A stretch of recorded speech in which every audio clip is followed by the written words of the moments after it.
questions about your genes or your DNA. Let's find the answers. Ask a genetic counselor. Hi, everyone, and welcome back to another episode of Ask a Genetic Counselor. I'm your host, licensed genetic counselor Sam Gear. And today's episode is actually going to be a little different. So, normally on this podcast, I answer your genetics questions, but over the past couple of weeks, I've received several messages asking about the genetic counseling journey. Questions like, do you have to major in biology? Can you become a genetic counselor if you're changing careers? How did you know genetic counseling was right for you? Is it too late if I didn't discover the profession until undergrad? I love these questions because if there's one thing my journey was not, it was traditional. If you had met me 10 or 15 years ago and told me that one day I would become a genetic counselor, I probably would have looked at you and said, "What's genetic counselor?" Because I genuinely had no idea what the profession was or even that it existed. And I do think that's actually true for a lot of people. Most of us don't grow up saying, when I get older, I want to be a genetic counselor. It's not usually one of those careers we're exposed to in elementary school or high school. Most people stumble across it somewhere along the way. Some people hear about it through a family member. Some people hear about it after genetic testing. Some people discover it in college. And some people, like me, Google random healthcare careers at 2 o'clock in the morning. And we'll get to that part later. But before I ever found genetic counseling, there were a lot of experiences that, looking back now, were quietly preparing me for it. I just didn't know it yet. Growing up, there were really two things that I loved. The first was science.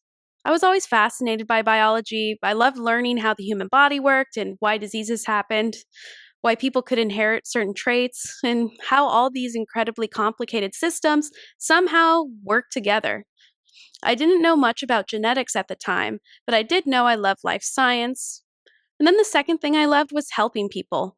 And I don't necessarily mean medicine, I just like connecting with people, listening and getting to know them. I've always been much more comfortable having a long one on one conversation than speaking to a huge group of people. I'm definitely an introvert. But anyway, these two interests, science and people, were always there. But for a long time, I didn't realize there was actually a career that combined both. Instead, I had another dream. I wanted to serve in the military, and I know that's way different than where I am right now, and we're getting there. That dream really began after something happened when I was 11 years old. So I was at my school's carnival when there was a shooting, and my stepfather, who was a Navy fighter pilot and veteran, tackled the gunman. So looking back, that moment had a profound impact on me. And I just remember being 11 years old and thinking, that's what I want to do. Not necessarily tackle a gunman, hopefully never, but I wanted to protect people. And that became my goal. So throughout middle school and high school, I had my sights set on attending the United States Naval Academy, where my stepfather had also gone. And at the same time, I was still deeply interested in science. So during this time, I actually wasn't accepted to the Naval Academy, so I started college at UCLA, following that love of science and majoring in biology. But eventually, I actually was accepted to the Naval Academy and transferred the next year. And that's where my path took one of its first unexpected turns. One thing that surprises people is that I didn't graduate with a biology degree. I graduated with an English degree. And often I see concerns from prospective students wondering whether they have hurt their chances of becoming a genetic counselor because they majored in English or history, psychology, or literally anything besides biology or genetics.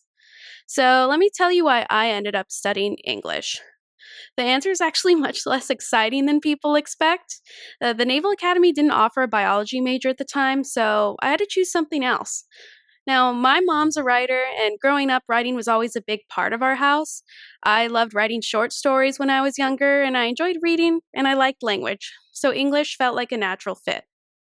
At the time, though, I honestly worried I was making a mistake. I thought, is this going to make it harder if I ever do want to go into medicine? I didn't know. But looking back now, I honestly think studying English became one of the greatest strengths I brought into genetic counseling.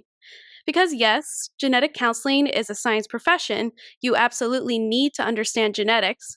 But if you've watched my YouTube channel for a while, you've probably noticed something.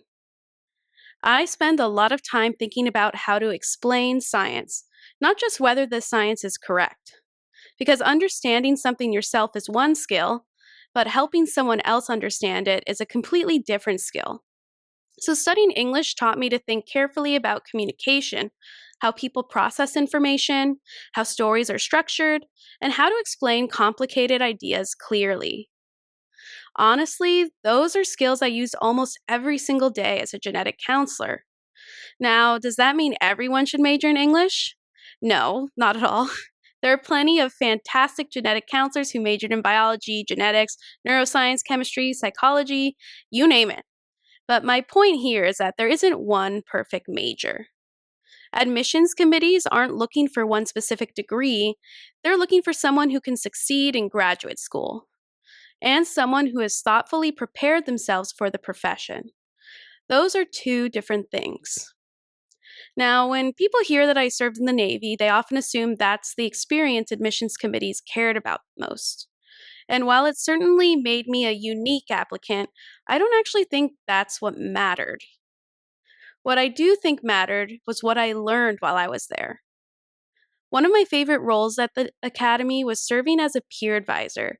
So, if someone in my company was struggling, if they were dealing with stress, if they were having mental health challenges, if they just needed someone to listen, I was often the person they came to.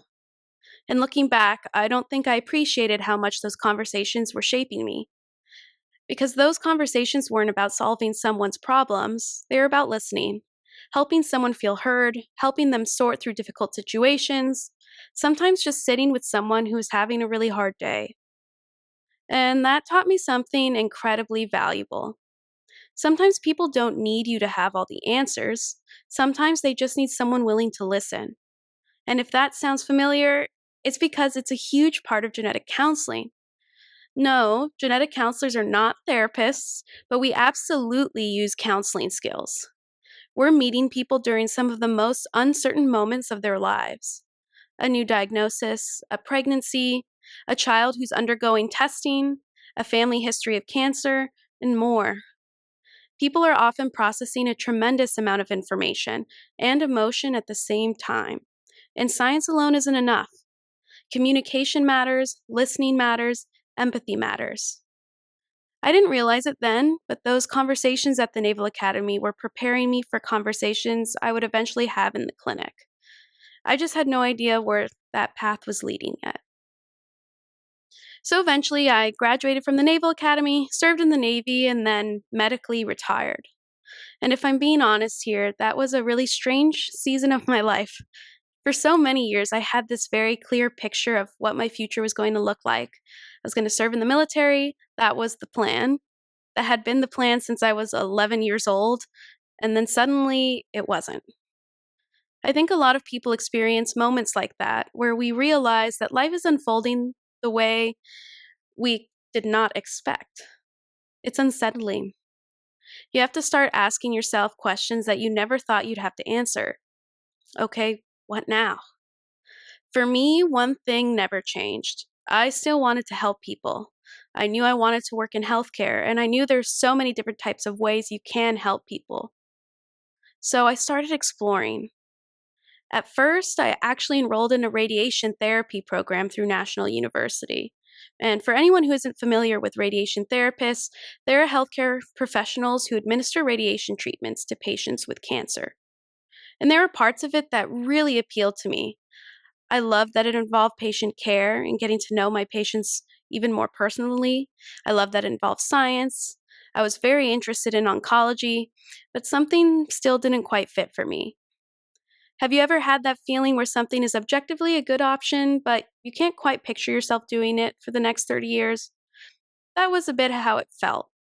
There wasn't anything wrong with radiation therapy, it just wasn't my path. And at the time, I couldn't tell you what was missing. I just knew something was.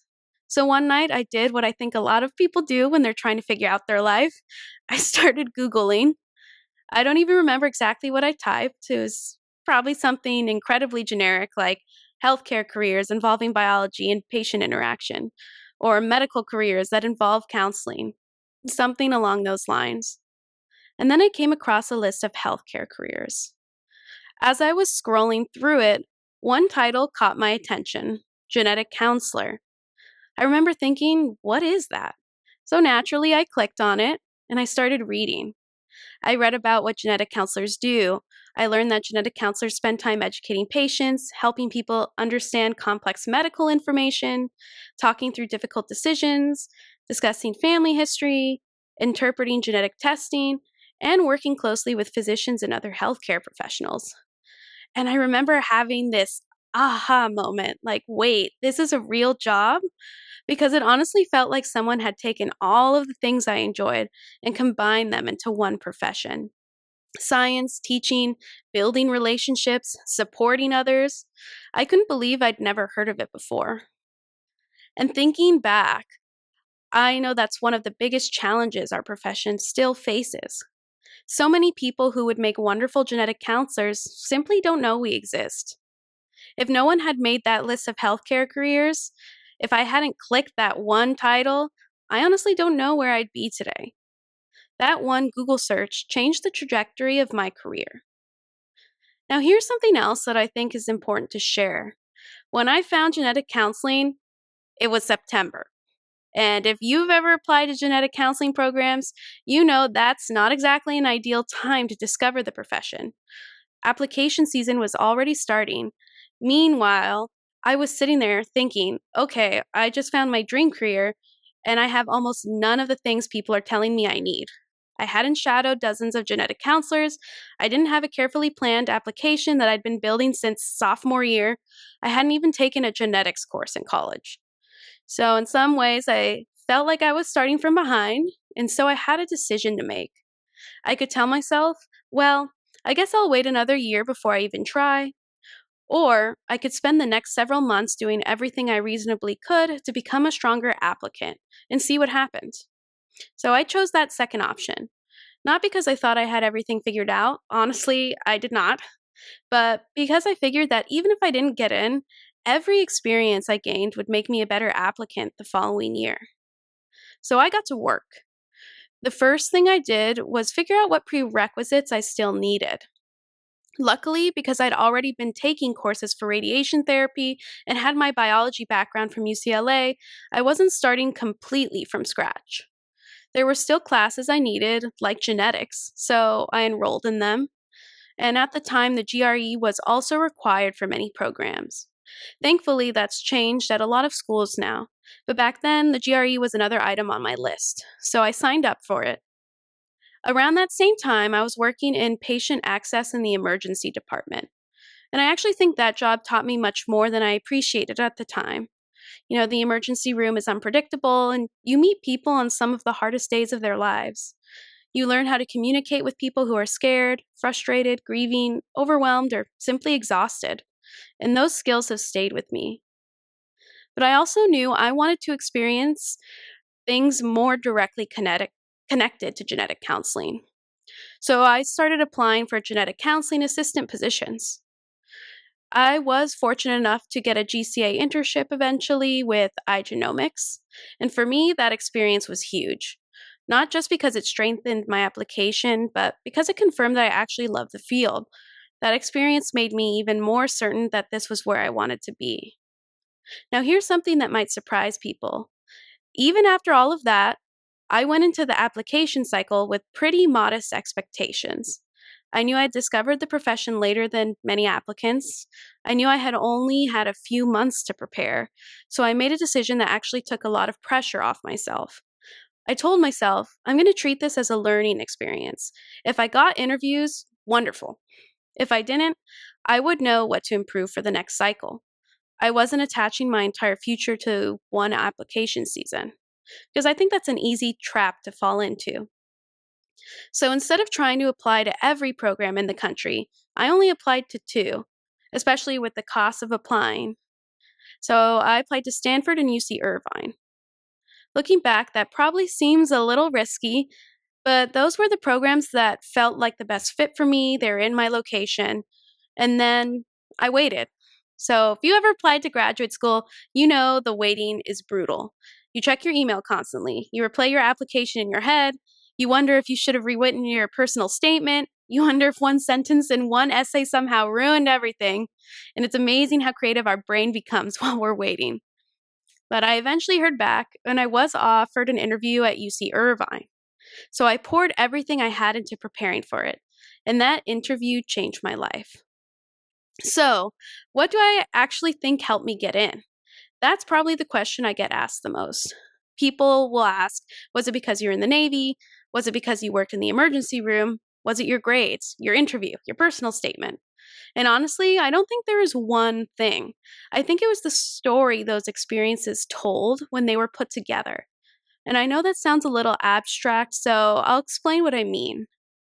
When I first started researching genetic counseling programs, I did what I think every prospective student does. I went online, I looked at admissions requirements, I looked at prerequisite classes, I looked at recommended experiences.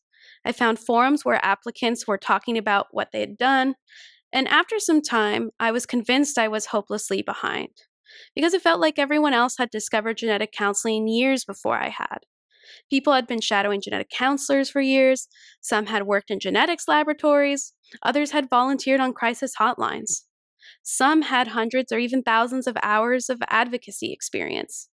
Meanwhile, I had just discovered the profession, so it was pretty easy to compare myself to everyone else. And I think that's probably one of the biggest mistakes that we can make as applicants. Not because comparison's unusual, we all do it, but because comparison can make you overlook the value of experiences you already have. Looking back now, I don't think admissions committees were looking at my application and saying, well, she wasn't a biology major, so that's a negative, or she served in the Navy, so that's automatically a positive. I think they were asking something much simpler. Can she do this job? Not tomorrow, not perfectly, but does she understand what this profession is? Has she intentionally prepared herself? Can she communicate? Can she connect with people? Can she handle difficult conversations? Can she succeed in graduate school? When I started thinking about my application that way, it completely changed how I approached it. I stopped asking, how do I collect the most experiences? And I started asking, what has each experience taught me that would make me a better genetic counselor? Those are two very different questions. For example, working in the emergency department wasn't valuable because I could put emergency room on my resume. It was valuable because I learned how to communicate with people who were scared. I learned how to stay calm when everyone else was overwhelmed. I learned that healthcare doesn't always happen on someone's best day. Sometimes you meet people on one of the worst days of their lives. That's relevant to genetic counseling. Being a peer advisor wasn't valuable because it sounded impressive. It was valuable because I learned how to listen without immediately trying to fix everything. And that took practice. When someone tells you they're struggling, our first instinct is often to solve the problem. But sometimes the most helpful thing we can do is simply be present. And that's something I still think about today. Even my English degree became part of that story because it wasn't just I majored in English. It was studying English taught me how to communicate complicated ideas clearly and how to appreciate that every person brings a different perspective to a conversation. See the difference? The experience itself wasn't the point, the lesson was. And I think that's one thing I'd really encourage prospective students to think about. Admissions committees have seen thousands of applications. They've seen applicants who volunteered at hospitals. They've seen applicants who worked in research. They've seen applicants who shadowed genetic counselors. Those experiences are important, but simply listing them isn't enough. The question is, what did they teach you? Because two people can have the exact same experience and take away completely different lessons. That's what makes your application yours. I also want to say something specifically to the non-traditional applicants listening, because I know what it feels like to wonder whether you're already too far behind. Maybe you're changing careers, or maybe you're several years out of college. Maybe you're a teacher, a social worker, a nurse. Maybe you're an engineer who just discovered genetics. I've heard from people from all kinds of backgrounds who worry that admissions committees only want one type of applicant. And that really hasn't been my experience. What I think programs are looking for is intentionality. Can you explain why this profession makes sense for you? Can you explain how your experiences prepared you? Can you explain why you're making this transition now? Because changing careers isn't something you have to apologize for. In many cases, it's actually one of your strengths. You bring life experience, professional experience, different perspectives, different ways of solving problems. Now, that doesn't mean you can skip the science. Graduate school is rigorous, and you absolutely need to demonstrate that you can handle the academic side of genetics. That's why prerequisites matter. That's why programs ask for them. They're not trying to make life difficult, they're trying to make sure students have the foundation they'll need to succeed. So, if you're coming from a non science background, my advice isn't don't worry about it. My advice is show them you can do the science. Take the prerequisites seriously. Work hard in those classes. If there's an area where you feel less confident, don't avoid it, lean into it. One of the classes I worried about the most was genetics. I hadn't taken it during undergrad because of how my educational path unfolded. I hadn't even taken it in high school, so I knew I had something to prove, not to the admissions committee, but to myself. I wanted to know that I could succeed in graduate level genetics. And once I got through those prerequisite courses, I felt so much more confident. Another thing I wish someone had told me is this: you do not have to have every step of your life perfectly planned. When I was applying, I remember feeling like everyone else had some master plan, like they discovered genetic counseling sophomore year, mapped out every experience, checked every box, and arrived at application season completely prepared. The reality? Very few people have a perfectly straight path. Some people do, and many don't. Life happens. People change careers. People move. People have families, and that's okay. Your path doesn't have to look like everyone else's. It just has to make sense when you tell the story. And maybe that's the biggest lesson I learned through this whole process. At first, I thought my application was a collection of unrelated experiences: biology, English, Navy, peer advising, emergency department, radiation therapy, genomics. They all seemed disconnected. But when I stepped back, I realized they were all pointing in the same direction. Every experience had taught me something I now use as a genetic counselor. I just couldn't see it at the time. Looking back, the path seems obvious. Living through it, it definitely wasn't. Now, one thing I haven't talked about yet is the interview itself. And I think that's because for a long time, I thought getting the interview was the hard part. Then I got the interview and I realized, oh wow, now I actually have to do the interview. I didn't expect to get here. I remember all the hours I spent trying to prepare. And if you're listening to this because you have an interview coming up, you're probably doing exactly what I did. You're trying to find lists of interview questions, you're reading old forums, you're wondering what they're going to ask, you're trying to come up with the perfect answer. And I completely understand that instinct. But looking back, I actually think I prepared the wrong way at first. Initially, I thought my goal was to have the perfect answer for every possible question. I wanted to sound polished, professional, prepared. But eventually I realized something. Genetic counseling interviews aren't really trying to figure out whether you memorize the right answers. They're trying to figure out who you are. They're trying to imagine what it would be like to have you as a classmate or a colleague, or eventually as a genetic counselor sitting with a patient. And those are very different things. They're not looking for someone who has lived a perfect life.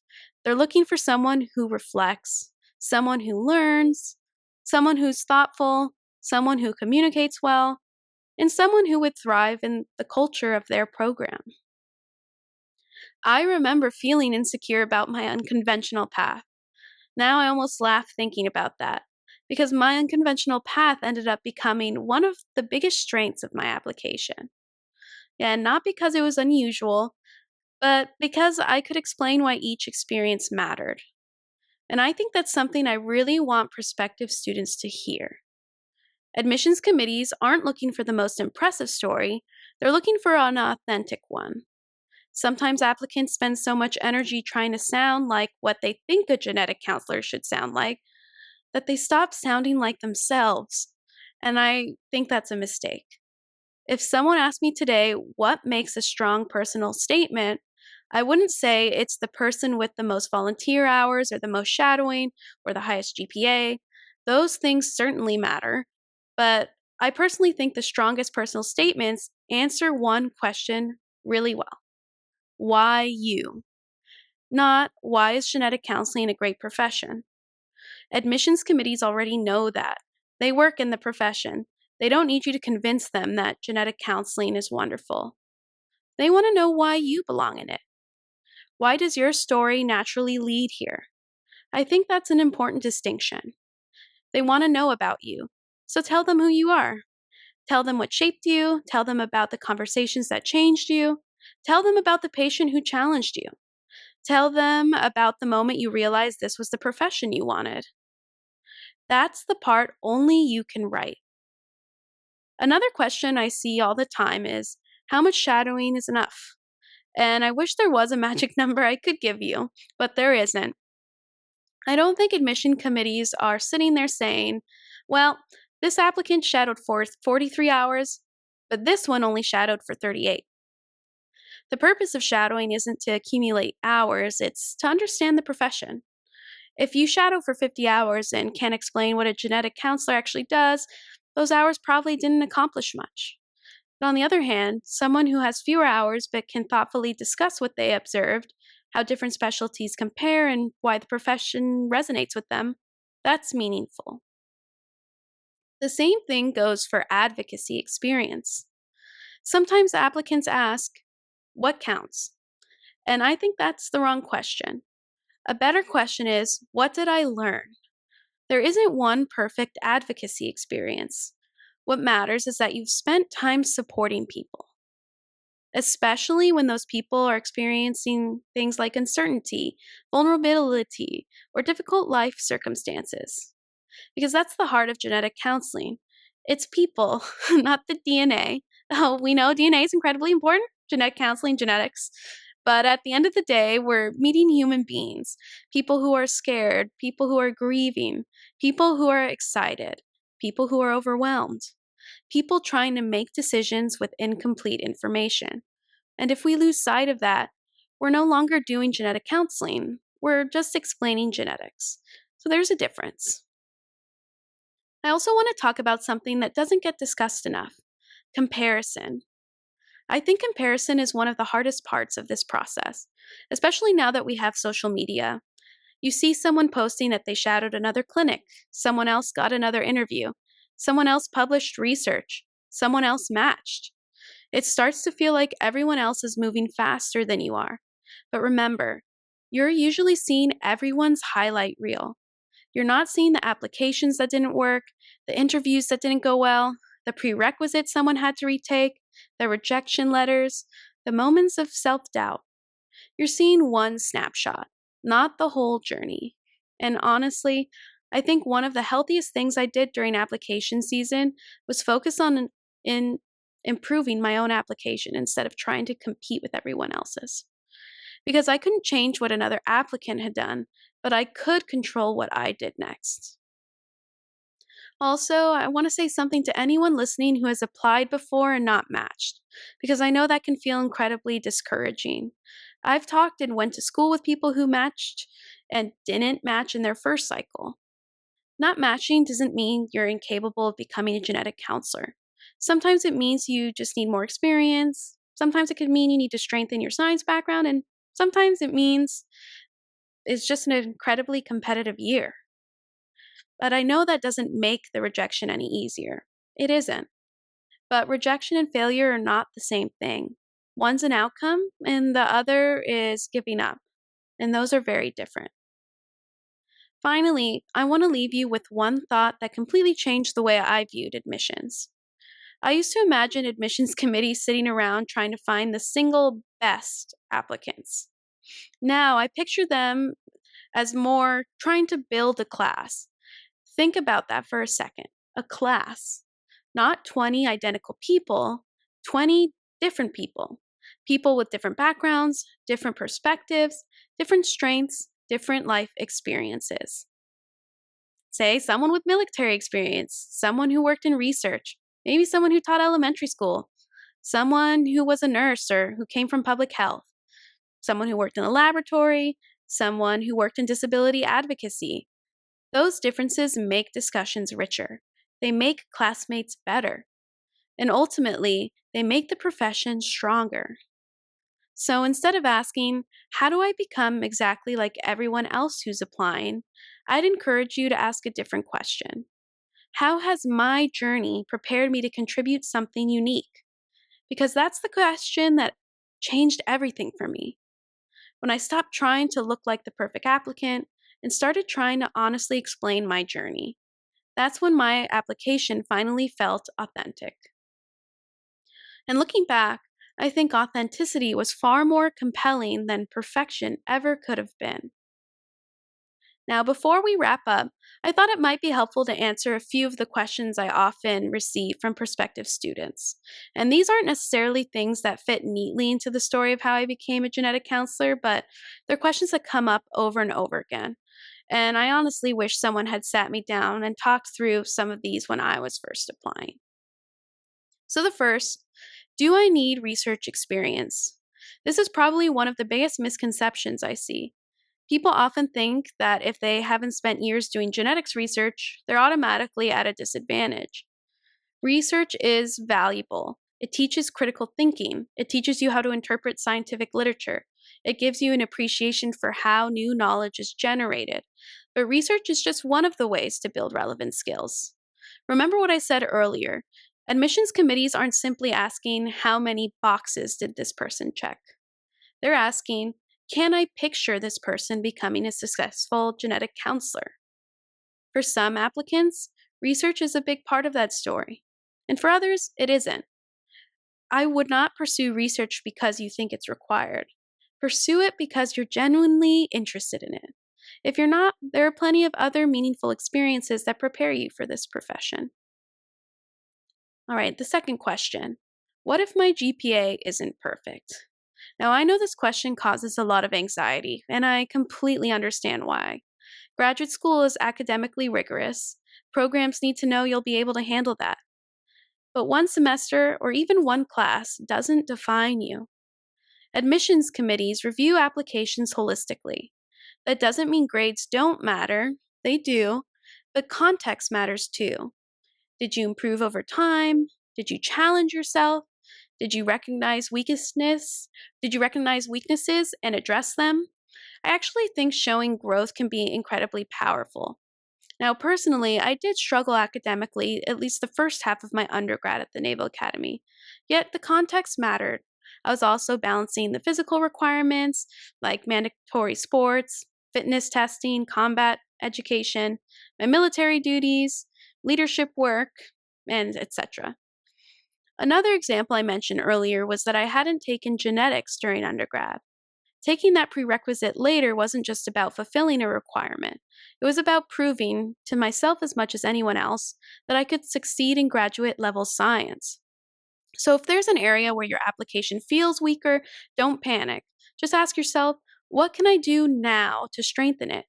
You can't change the past, but you can absolutely influence what your application looks like moving forward.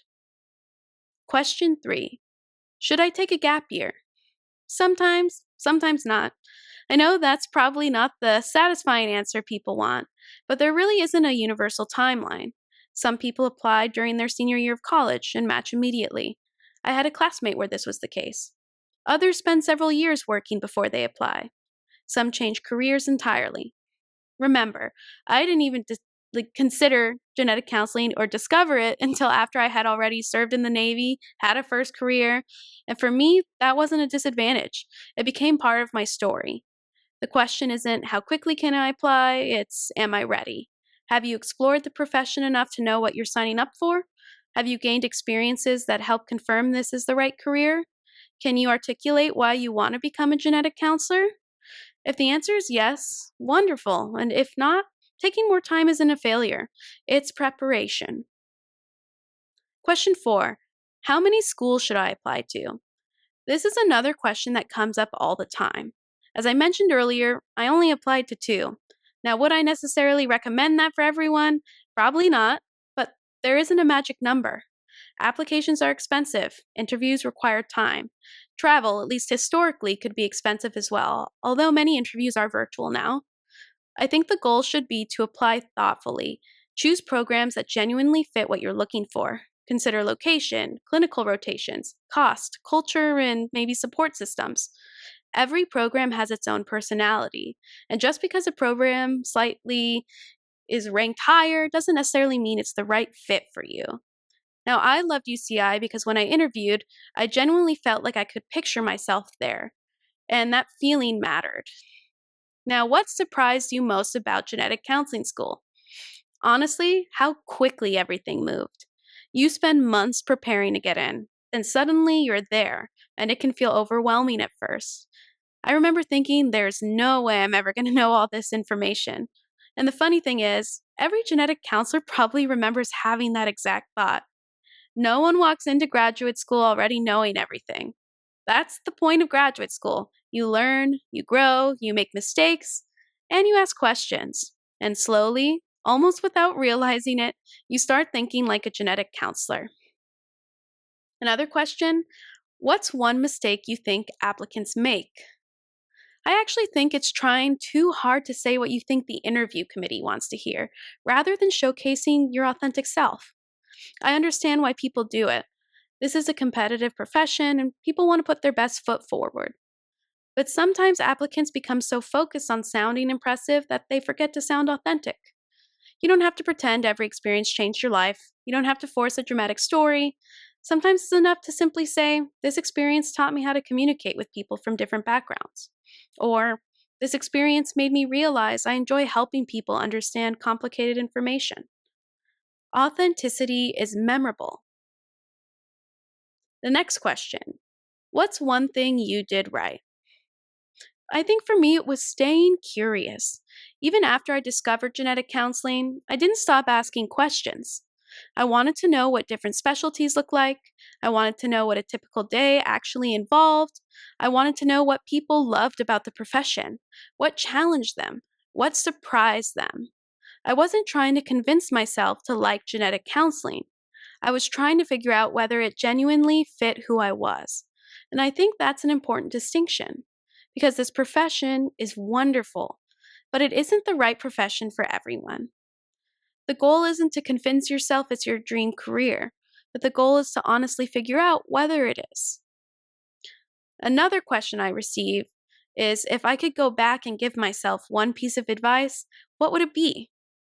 And I think I would tell myself to stop worrying so much about having the perfect path.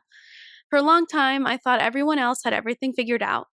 I imagined applicants who had discovered genetic counseling at 18, majored in genetics, shadowed every specialty, volunteered everywhere, published research, and had this beautifully linear story. The truth is, most people don't. Everyone has gaps, everyone has doubts, everyone has moments where they wonder if they're good enough.